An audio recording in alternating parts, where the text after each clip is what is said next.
लखनऊ 20 दिसंबर। प्रत्यक्ष बिक्री उद्योग सतही स्तर पर सामाजिक आर्थिक विकास के साथ स्वरोजगार और कौशल विकास के अवसर पैदा करने की अपनी निहित क्षमताओं के आधार पर उत्तर प्रदेश सरकार के निर्धारित रोडमैप के अनुरूप राज्य को वर्ष 2027 तक $1 खरब की अर्थव्यवस्था बनाने में अपना महत्वपूर्ण योगदान करने के लिए तैयार है। देश में प्रत्यक्ष बिक्री उद्योग क्षेत्र की कंपनियों की शीर्ष संस्था Indian direct selling association IDSA ने बुधवार को यहां आयोजित एक समारोह में यह घोषणा की। एसोसिएशन ने कहा कि यह उद्योग विशेषकर ग्रामीण क्षेत्रों में व्यक्तियों, स्थानीय कारीगरों और छोटे कारोबारियों को बिना बिचौलियों के उपभोक्ताओं से सीधे जुड़ने के लिए एक मंच भी प्रदान करता है, जो राज्य सरकार के उक्त लक्ष्य की रूपरेखा के अनुरूप है। IDSA के अनुसार वर्ष 2021-22 के आंकड़ों में आधार पर प्रत्यक्ष बिक्री उद्योग 1926 करोड़ रुपए से अधिक के कारोबार के साथ उत्तरी राज्यों में लगातार शीर्ष स्थान पर तथा राष्ट्रीय स्तर पर महाराष्ट्र और पश्चिम बंगाल के बाद तीसरे सबसे बड़े बाजार के पायदान पर है। उद्योग ने राज्य में 17.1 लाख से अधिक लोगों को स्वरोजगार और आजीविका के अवसर प्रदान किए हैं, जिनमें 7.5 लाख से अधिक महिलाएं हैं। IDSA ने कहा कि राज्य में प्रत्यक्ष बिक्री कारोबार 8% से अधिक की सालाना विकास दर से बढ़ रहा है तथा इस आधार पर चालू वित्त वर्ष में इसके 2300 करोड़ रुपए को पार करने जाने के प्रबल आसार हैं।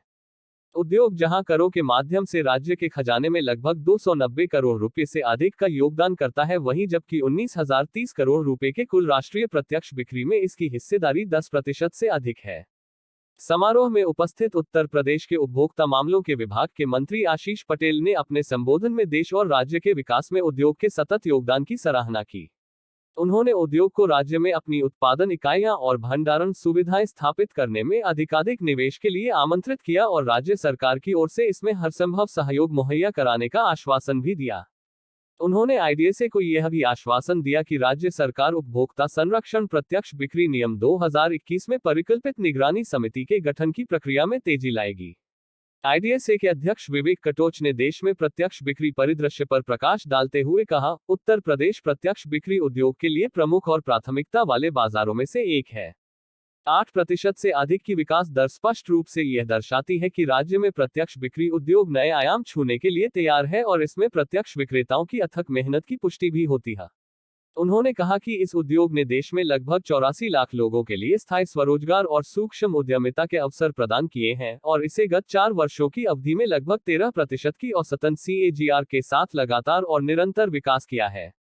IDSA की 19 सदस्य कंपनियां गर्व और आत्मविश्वास के साथ उपभोक्ता हितों के साथ राज्य में 17.1 लाख से अधिक प्रत्यक्ष विक्रेताओं के हितों की सफलतापूर्वक रक्षा करने का दावा कर सकती हैं। श्री कटोच के अनुसार केंद्रीय उपभोक्ता मामले मंत्रालय ने देश में प्रत्यक्ष बिक्री कंपनियों के परिचालन पर नियामक स्पष्टता लाने और उपभोक्ताओं के संरक्षण हेतु दिसंबर 2021 में उपभोक्ता संरक्षण प्रत्यक्ष बिक्री नियम 2021 अधिसूचित किए हैं। अब तक 8 राज्यों में इन नियमों में निहित प्रावधानों के अनुपालन में निगरानी समितियां मॉनिटरिंग कमेटी गठित की जा चुकी हैं तथा उत्तर प्रदेश सहित अन्य राज्य भी इसका अनुसरण करने की प्रक्रिया में हैं। इस अवसर पर प्रत्यक्ष बिक्री उद्योग सहित विभिन्न क्षेत्रों में उत्कृष्ट प्रदर्शन करने वाली लगभग 20 महिला उद्यमियों को भी सम्मानित किया गया। कार्यक्रम में IDSA की कोषाध्यक्ष अपराजिता सरकार, वुमेन शाइन की संस्थापक अपर्णा मिश्रा तथा अन्य गणमान्य अतिथि भी उपस्थित थे। IDSA के बारे में IDSA भारत में डायरेक्ट सेलिंग उद्योग के लिए एक स्वायत्त स्वनियमन संस्था है जो प्रत्यक्ष बिक्री उद्योग और कारोबार को बढ़ावा देने के लिए अनुकूल माहौल बनाने, इसके हितों और इससे जुड़े मुद्दों को लेकर सरकार के नीति निर्धारण निकायों के बीच एक माध्यम और सेतु का काम करती है। इसके अलावा यह सरकार के साथ नीतिगत मुद्दों पर मिलकर काम करने और इसमें दक्षता बढ़ाने, प्रत्यक्ष बिक्री में वांछित विश्वसनीयता, स्पष्टता और विश्वास सुनिश्चित करने के लिए एक सलाहकार और परामर्शदाता की भूमिका भी अदा करती है। यहाँ पे कहाँ से लोग आए हैं? यहाँ पे पूरे उत्तर प्रदेश से लोग आए हैं क्योंकि हम उत्तर प्रदेश में जो लोग काम कर रहे हैं, जो महिलाएं काम कर रही हैं, हम उन्हें अवार्ड करना चाहते थे। तो हमारे तो बहुत दूर दूर से लोग आए हैं, पूरे उत्तर प्रदेश के कोने से। मीडिया के माध्यम से क्या संदेश देना चाहती हैं उत्तर प्रदेश? हम ये बोलना चाहते हैं कि उत्तर प्रदेश जो है वो देश के विकास में बहुत महत्वपूर्ण है और अगर देश का विकास होना है तो उत्तर प्रदेश से पता। IDSA ने यहाँ पे एक प्रोग्राम किया जिसमें हमने वुमेन जो उद्यमी है हमारे यहाँ पे एंटरप्रेन्योर्स, उनको फैसिलिटेट किया। अगर मैं उत्तर प्रदेश की बात करूँ, जैसे डायरेक्ट सेलिंग इंडस्ट्री की, टोटल टर्नओवर जो है इसका 20,000 करोड़ है। यूपी में ये 2,000 करोड़ है। 17 लाख लोग इस इंडस्ट्री से जुड़े हुए हैं और 7.5 लाख इसमें महिला उत्तर प्रदेश में। आज हमें 20 लोगों से यहाँ पे इनको अवार्ड दिया गया। इसमें माननीय मंत्री जी ने आके और कंज्यूमर प्रोटेक्शन मंत्री जी ने और women and child development minister ने उनको आकर इवेंट को ग्रेस किया। Thank you.